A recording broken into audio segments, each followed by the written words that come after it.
अस्सलाम वालेकुम स्टूडेंट्स, मैं हूं मुस्तजाब हैदर, आपका फ़िज़िक्स टीचर। हम लोग पढ़ रहे हैं चैप्टर नंबर 10 और आज चैप्टर नंबर 10 के अंदर बहुत ही इम्पोर्टेंट आर्टिकल हम लोग पढ़ने जा रहे हैं, जो कि है स्पीड ऑफ लाइट, कि हम किस तरह से स्पीड ऑफ लाइट को मेजर कर सकते हैं। बहुत सारी अटेम्प्ट्स हुई हैं स्पीड ऑफ लाइट को मेजर करने के लिए, और उन्हीं अटेम्प्ट्स में से एक ऐसी अटेम्प्ट हम यहाँ पे आज पढ़ने जा रहे हैं, जिसको माइकलसन ने किया था, और ये Michelson's method of calculating the speed of light इस नाम से जाना जाता है। तो चलें स्टूडेंट्स, लाइट बोर्ड की तरफ चलते हैं और लेक्चर का आगाज़ करते हैं। स्टूडेंट्स, हम लोग ये चीज़ जानते हैं कि जब लाइट ट्रैवल करती है तो लाइट की ट्रैवल करने की स्पीड बहुत ज़्यादा होती है। बहुत तेज़ रफ्तार से लाइट एक जगह से दूसरी जगह जाती है।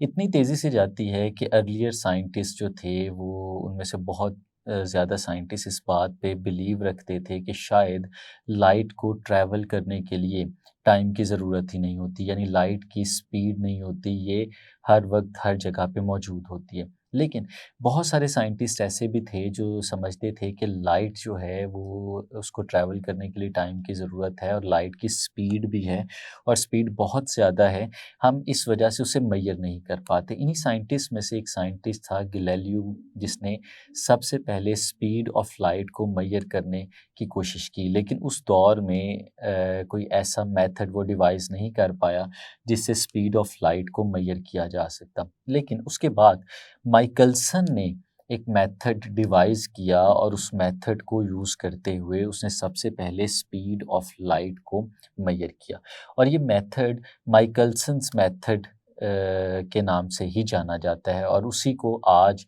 हम लोग यहाँ पे सीखने जा रहे हैं। तो हम लोग स्टूडेंट्स जो स्पीड ऑफ लाइट मेजर करेंगे या मेथड इसका सीखेंगे, this method is called Michelson's method.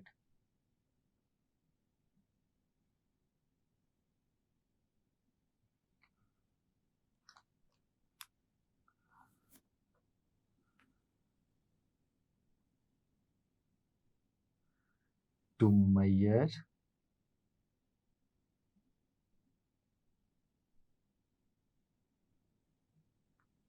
the speed of light। तो स्टूडेंट्स, हम माइकलसन के मेथड को यूज़ करके स्पीड ऑफ लाइट को मेजर करना आज सीखेंगे। अब स्टूडेंट्स, किस तरह का मेथड है, स्कीमेटिक आपके सामने यहाँ पे ड्रॉ हुई है, मैं आपको समझाता हूँ इसमें क्या है। सबसे पहले स्टूडेंट्स, माइकलसन ने एक 8 साइडेड मिरर यूज़ किया। ये जो स्टूडेंट्स आपको एक 8 साइडेड फिगर नज़र आ रही है, ये फिगर एक मिरर है, और इसकी जो सारी सरफेसेस आपको नज़र आ रही हैं, ये मिरर वाली सरफेसेस हैं। हम इनकी नंबरिंग भी कर देते हैं। ये मिरर नंबर 1 है, ये 2 है, ये स्टूडेंट्स 3 है, ये 4 है, ये 5 है, ये 6 है, ये 7 है, और ये 8 है। तो स्टूडेंट्स, हमें यहाँ पे नज़र आ रहे हैं ये 8 मिरर्स हैं, और जिनको हम लोगों ने ख़ास एंगल्स पे जोड़ा हुआ है, और इस वजह से इसे हम 8 साइडेड मिरर कहते हैं।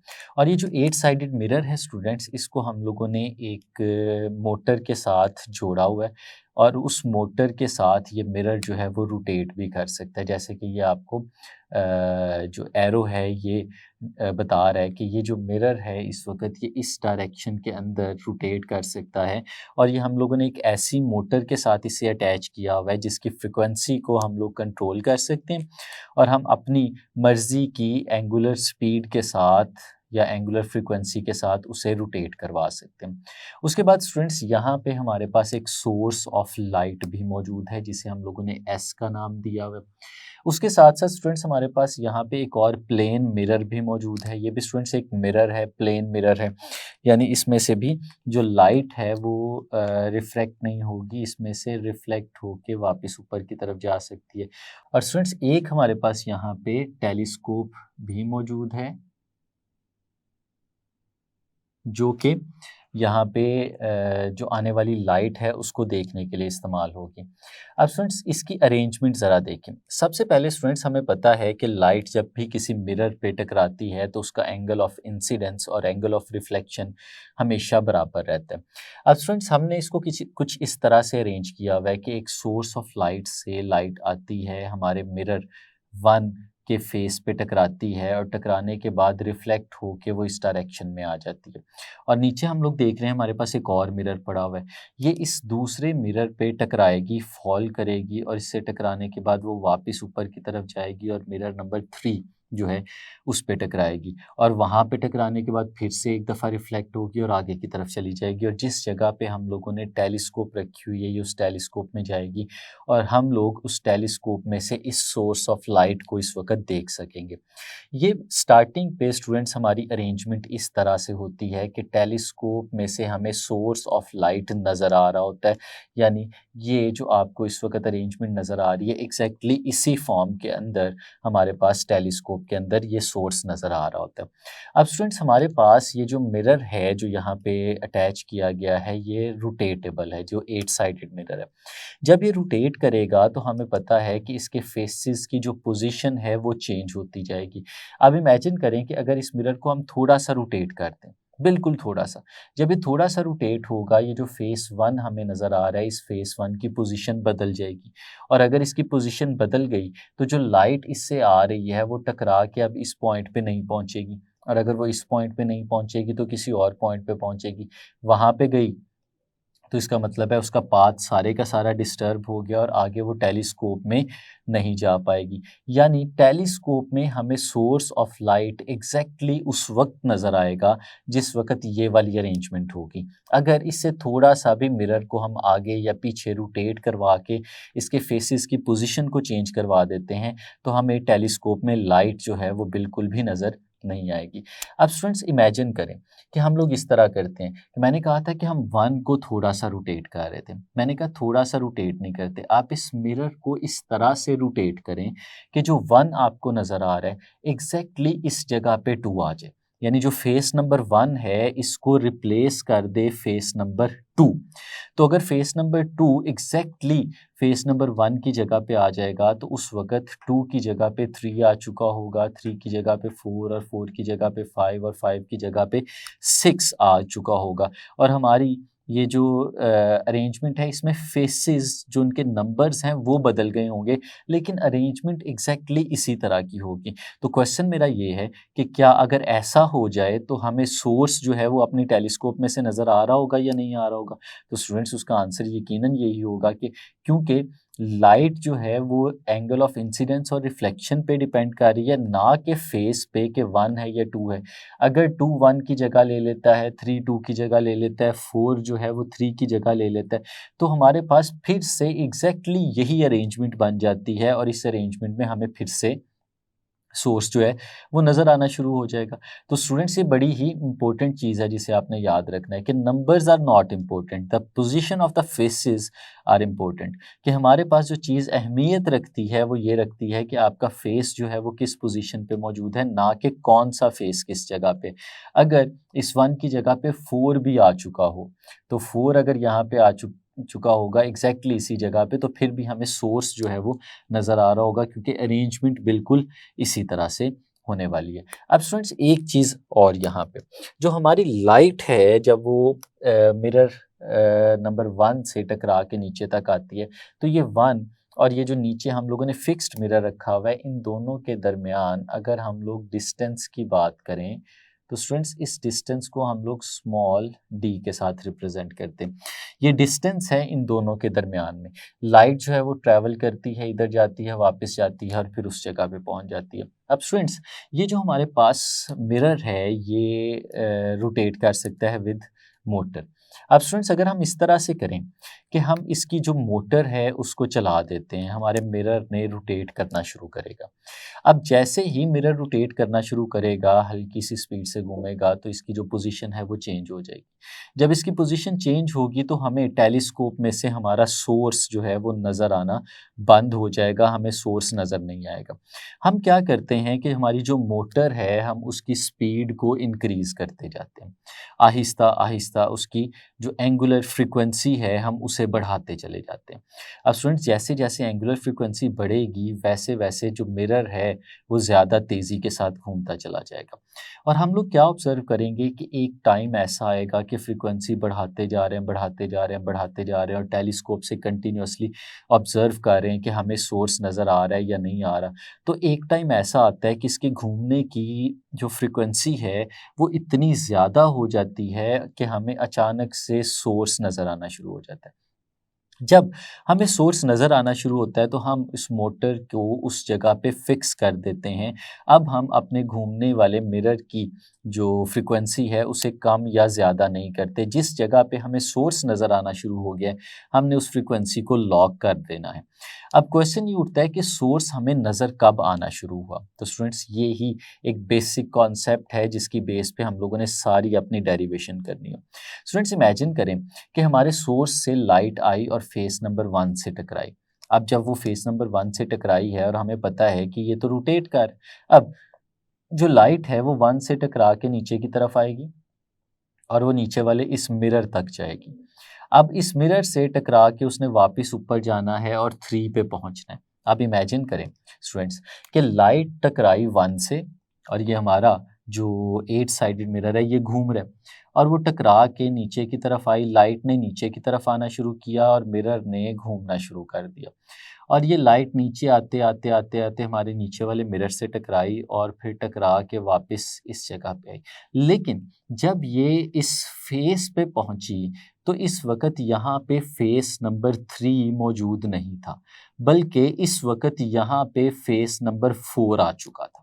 अगर फेस नंबर 4 एग्जैक्टली इसी पोजीशन पे मौजूद हो जिस पोजीशन पे इस वक्त फेस नंबर 3 मौजूद है, तो अरेंजमेंट तो स्टूडेंट्स बिल्कुल इसी तरह से होगी कि हमारी लाइट जो है वो इसी एंगल ऑफ इंसिडेंस पे टकराएगी, इसी एंगल ऑफ रिफ्लेक्शन से रिफ्लेक्ट होकर टेलीस्कोप में चली जाएगी। यानी इमेजिन करें हम लोग क्या कह रहे हैं, हम लोग कह रहे हैं कि लाइट फेस नंबर 1 से टकराई, टकराने के बाद नीचे की तरफ आई और मिरर एम पे टकराई और एम से टकरा के वापस गई 3 पे। जब ये स्टैटिक था तो हमें टेलीस्कोप नज़र आ रही थी, अब ये भी घूम रहा है। जब वो घूमते हुए इस तरह की सिचुएशन आ गई कि वो जब 1 से टकरा के नीचे गई और नीचे से वापस यहाँ तक पहुँची, तो इस वक़्त जो 4 था वो 3 की जगह पे आ चुका था, जो 3 था वो 2 की जगह पे जा चुका था, जो 2 था वो 1 की जगह पे आ चुका था। यानी एक फेस ने एग्जैक्टली अगले वाले फेस की जगह ले ली हुई थी और हमारे पास जो लाइट है फिर हमें वो टेलीस्कोप में नज़र आनी चाहिए। जैसे हमने शुरू में इस चीज़ को इस्टेब्लिश कर लिया था कि फेस के नंबर से फ़र्क नहीं पड़ेगा और फेस की पोजीशन से फ़र्क पड़ेगा, क्योंकि 4 एग्जैक्टली उस पोजीशन पे मौजूद है जिस पोजीशन पे 3 है, तो हमारी लाइट को टेलीस्कोप के अंदर चले जाना चाहिए। तो आप स्टूडेंट्स देखें हुआ क्या है, हुआ ये है कि जितने टाइम में हमारी लाइट 1 से m तक आई और फिर m से वापस 3 तक जाना था उसने, उतने टाइम में हमारा 3 जो था वो 2 की जगह ले चुका था, 4 जो था वो 3 की जगह ले चुका था। यानी हम लोग कहेंगे कि जितने टाइम में हमारी लाइट m कैपिटल M अपर ये जो रोटेटेबल मिरर है वहाँ से चली और नीचे वाले फिक्स्ड मिरर तक पहुँची और फिर नीचे वाले फिक्स्ड मिरर से मूव करते करते ऊपर वाले रोटेटेबल मिरर तक पहुंची। जितना टाइम उसने ऊपर से नीचे और नीचे से वापस ऊपर जाने में लगाया, एग्जैक्टली उतने ही टाइम में उसने मिरर ने रोटेट करते हुए उसके एक फेस ने उससे अगले वाले फेस की जगह ले ली हुई थी। ये दो टाइम्स एग्जैक्टली इक्वल हैं, यानी कैपिटल एम से स्मॉल एम और फिर स्मॉल एम से वापस कैपिटल एम तक जाने वाला टाइम और एक फेस का दूसरे फेस की जगह ले लेने वाला टाइम, ये दोनों टाइम्स आपस में इक्वल थे। तो स्टूडेंट्स यहाँ तक उम्मीद है आपको इस चीज़ की समझ आ गई होगी। अब स्टूडेंट्स क्वेश्चन ये उठता है कि जब एक फेस ने दूसरे फेस की जगह ले ली तो उस वक़्त आपके इस रोटेट करते हुए 8 साइडेड मिरर ने कितना डिस्टेंस ट्रैवल किया था, कितना एंगुलर डिस्प्लेसमेंट ट्रैवल किया था, उसने कितना एंगल कवर किया था। तो स्टूडेंट्स ये हम लोग देखेंगे। सबसे पहले तो इसी मिरर को देखें ज़रा। अगर स्टूडेंट्स हम इस 8 साइडेड मिरर की बात करें, ये देखें ये हमारे पास 8 साइडेड मिरर है जो मैं आपके सामने ड्रॉ करता हूँ इस जगह पे।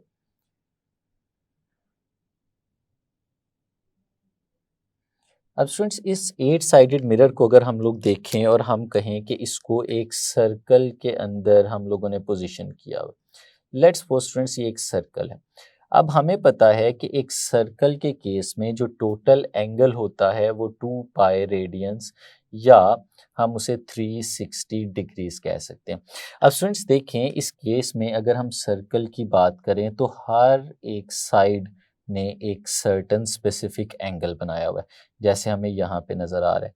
तो स्टूडेंट्स अगर हम गौर से देखें तो क्योंकि हमारे पास 8 साइड्स हैं, तो क्या हम ऐसे कह सकते हैं कि हमने एक सर्कल को 8 इक्वल पार्ट्स में डिवाइड किया हुआ है, और ये जो हर एक हिस्सा आपको नज़र आ रहा है यहाँ पे, ये उन 8 हिस्सों में से एक हिस्सा मौजूद है।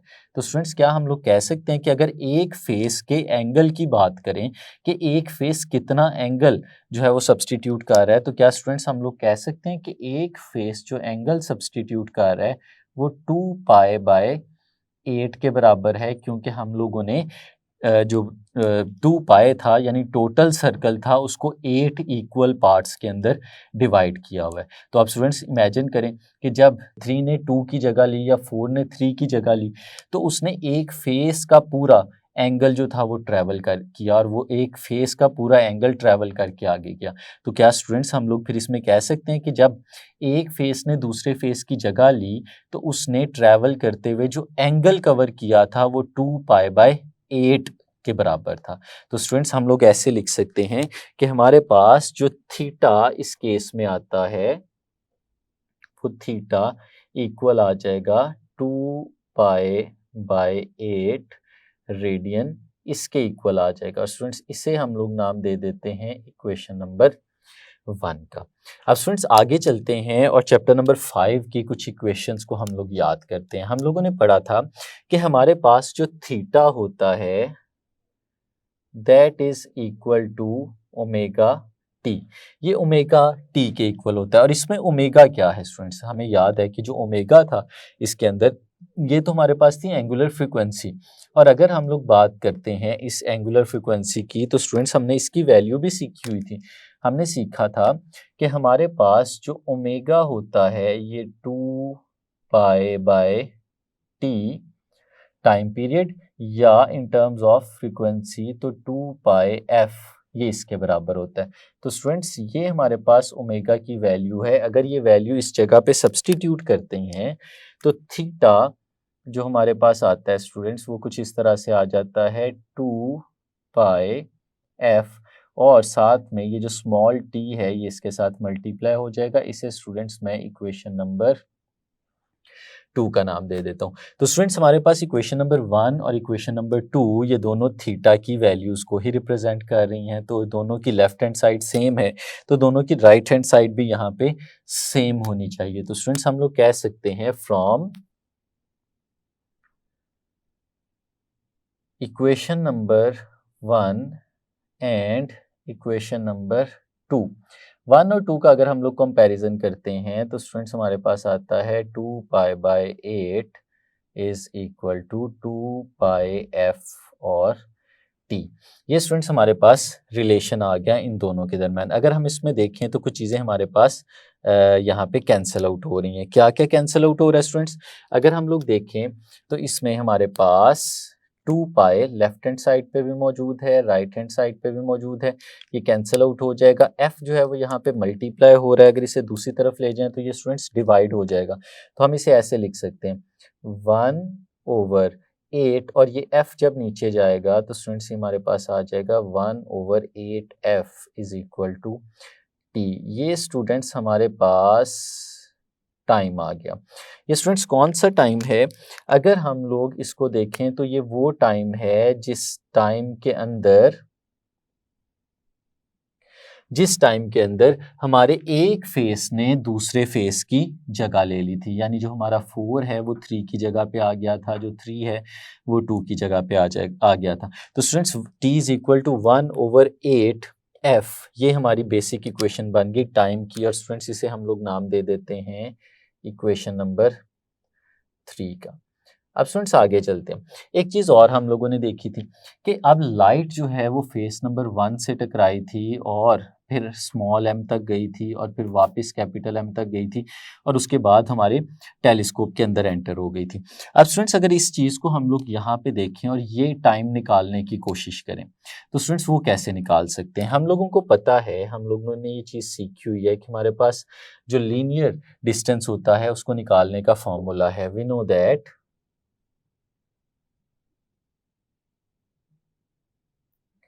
हम लोगों ने सीखा है स्टूडेंट्स के S is equal to V into t, इसके बराबर होता है।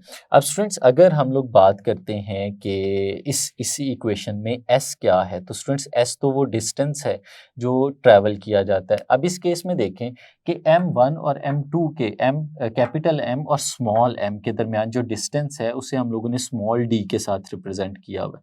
अब स्टूडेंट्स अगर मैं आपसे कहूँ कि लाइट कैपिटल M से स्मॉल m तक आई, जो उसने डिस्टेंस ट्रैवल किया था वो स्मॉल d था, और फिर वो स्मॉल m से वापस कैपिटल M तक आई तो उसने जो दोबारा डिस्टेंस ट्रैवल किया वो भी d था। तो इसका मतलब है ऊपर से नीचे आते हुए और नीचे से वापस ऊपर जाते हुए जो टोटल उसने डिस्टेंस ट्रैवल किया था वो कितना था, तो वो डिस्टेंस था 2d के इक्वल।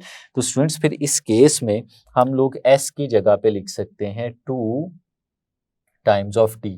और फिर स्टूडेंट्स v जो है ये है स्पीड उस ऑब्जेक्ट की जो मूव कर रहा है, और यहाँ पे जो चीज़ मूव कर रही है वो तो लाइट है, और लाइट की स्पीड को हम लोग स्मॉल c के साथ रिप्रेजेंट करते हैं। तो फिर स्टूडेंट्स यहाँ पे v की जगह पे हम लोग लिख देंगे स्मॉल c, और यहाँ पे स्टूडेंट्स हमारे पास लिखा आएगा टाइम t।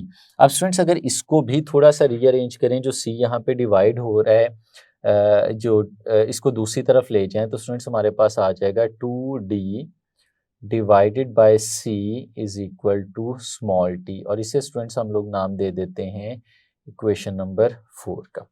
अब स्टूडेंट्स अगर हम लोग इस इक्वेशन नंबर 3 और इक्वेशन नंबर 4 को गौर से देखें और इनके दरमियान रिलेशन की बात करें तो हमें यहाँ से बिल्कुल वही इस्टेब्लिश्ड फैक्ट जो हम लोगों ने शुरू में देखा था उससे साथ लेके चलना पड़ेगा। हमने कहा था कि जितना टाइम हमारे एक फेस को दूसरे फेस में की जगह लेने में लग रहा है, एग्जैक्टली उतना टाइम ही हमारी लाइट को एक अपर वाले मिरर से लोअर वाले मिरर और फिर इससे वापस ऊपर जाने में लग रहा है। तो इसका मतलब है कि ये जो दो टाइम्स हम लोगों ने कैलकुलेट किए हैं, एक वो वाला टाइम है जो इक्वेशन नंबर 3 में रिप्रेजेंट किया गया जिसमें एक फेस ने दूसरे फेस की जगह ली, और जो इक्वेशन नंबर 4 में टाइम है ये वो टाइम है जिसमें लाइट कैपिटल M से स्मॉल m तक गई और स्मॉल m से फिर कैपिटल M तक गई।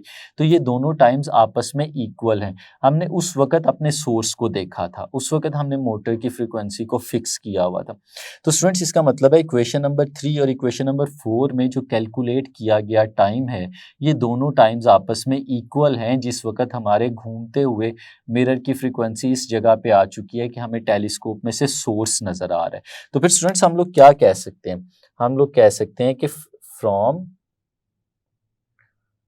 Equation number 3 and equation number 4, equation number 3 और इक्वेशन नंबर 4 में दोनों टाइम्स हैं, दोनों टाइम्स इक्वल हैं, तो हम इनको इक्वेट कर सकते हैं स्टूडेंट्स। और इक्वेट करेंगे तो हमारे पास क्या आ जाएगा, हमारे पास आ जाएगा 1/8 f is equal to 2d divided by c। हमारे पास इस तरह का रिलेशन आ जाएगा स्टूडेंट्स। अगर इसे हम रीअरेंज करते हैं, क्रॉस मल्टीप्लाई कर देते हैं, तो देखिएगा ये c यहाँ पे डिवाइड हो रहा है, अगर इसको दूसरी तरफ ले जाएं तो ये मल्टीप्लाई हो जाएगा। तो c जब 1 से मल्टीप्लाई होगा तो c, और जब ये 8f दूसरी तरफ जाएगा तो 2d multiplied by 8 into F, ये रिलेशन हमारे पास आ जाएगा। और फिर स्टूडेंट्स यहाँ से जो c की वैल्यू हमारे पास आएगी वो 8 इंटू 2, ये आ जाएगा 16, और साथ में आ जाएगा d और f। ये स्टूडेंट्स हमारे पास एक बहुत इंटरेस्टिंग सी इक्वेशन बन गई कि c किसके इक्वल है, 16d f के इक्वल है। और स्टूडेंट्स इस इक्वेशन को यूज़ करते हुए माइकलसन ने स्पीड ऑफ लाइट जो थी उसे मेजर कर लिया। किस तरह से मेजर किया स्टूडेंट्स, इसके अंदर जो वेरिएबल्स आपको नज़र आ रहे हैं उसमें एक है d, और दूसरा है हमारे पास f। और d क्या है स्टूडेंट्स? d तो डिस्टेंस है जो m और कैपिटल M और स्मॉल m के दरमियान है, तो डिस्टेंस तो हम एक्यूरेटली मेजर कर सकते हैं। और जो दूसरी चीज़ है स्टूडेंट्स वो है हमारे पास फ्रीक्वेंसी f। और ये किसकी फ्रीक्वेंसी है स्टूडेंट्स? ये हमारे रोटेट कराते हुए मिरर की फ्रीक्वेंसी है जो कि हमने खुद से एडजस्ट की थी। तो इसका मतलब है d भी मेजरेबल है और f भी मेजरेबल है।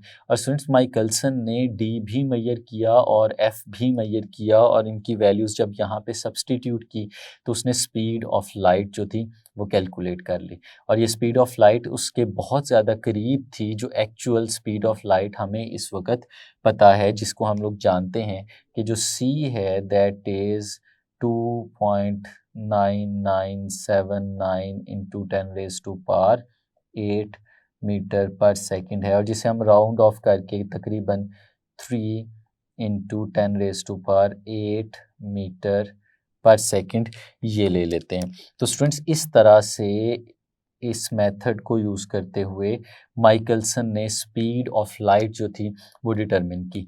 अब स्टूडेंट्स इसमें एक क्वेश्चन ये उठता है कि क्या ये एक्सपेरिमेंटल सेटअप जो है वो एक कमरे के अंदर, एक लैब के अंदर इस्टेब्लिश किया जा सकता है? तो स्टूडेंट्स इस तरह से नहीं था। ये एक्सपेरिमेंट, क्योंकि लाइट बहुत ज़्यादा स्पीड से ट्रैवल करती है, हमारे मिरर को घुमाने के लिए हमें बहुत ज़्यादा फ्रीक्वेंसी चाहिए।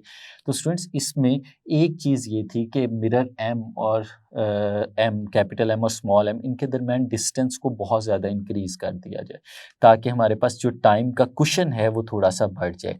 तो ये जो एक्सपेरिमेंट किया गया था ये दो डिफरेंट माउंटेन्स के ऊपर किया गया कि एक मिरर जो है वो एक माउंटेन पे पड़ा हुआ है और दूसरा मिरर जो है वो दूसरी माउंटेन पे पड़ा हुआ है। इतना ज़्यादा डिस्टेंस इन दोनों मिरर्स के दरमियान रख के फिर इस एक्सपेरिमेंट को परफॉर्म किया गया ताकि हम वो जो टाइम का कुशन है उसको मैनेज कर सकें। और फिर स्टूडेंट्स ये जो स्पीड ऑफ लाइट हम लोगों ने यहाँ पे मेजर की है, इसके बारे में कुछ चीज़ें हैं जिनका हमें पता होना चाहिए। सबसे पहले तो स्पीड ऑफ लाइट जो है ये मैक्सिमम होती है जब हम इसे मेजर करते हैं वैक्यूम में या एयर के अंदर, जहाँ पे इसकी वैल्यू तकरीबन इक्वल होती है। इसके अलावा किसी भी और मीडियम के अंदर अगर हम लोग लाइट की स्पीड की बात करें तो वो लाइट की स्पीड हमेशा इससे कम होगी। और स्टूडेंट्स ये सारी चीज़ें हमारे पास, ये जो स्पीड ऑफ लाइट वाला आर्टिकल है इसके लास्ट पैराग्राफ के अंदर लिखी हुई हैं। ये लास्ट पैराग्राफ आप लोगों ने ऑब्जेक्टिव के लिए और शॉर्ट क्वेश्चन के लिए अच्छी तरह से पढ़ना है और इसे याद भी करना है। तो ये था स्टूडेंट्स हमारा आज का लेक्चर, जिसमें हम लोगों ने देखा कि किस तरह से माइकलसन ने एक बहुत ही जीनियस किस्म का मेथड जो था डिवाइस किया जिससे स्पीड ऑफ लाइट को हम लोगों ने मेजर किया। तो यकीनन आपको समझ आया होगा। आज के लिए इतना ही, इजाज़त दीजिए। अल्लाह हाफ़िज़।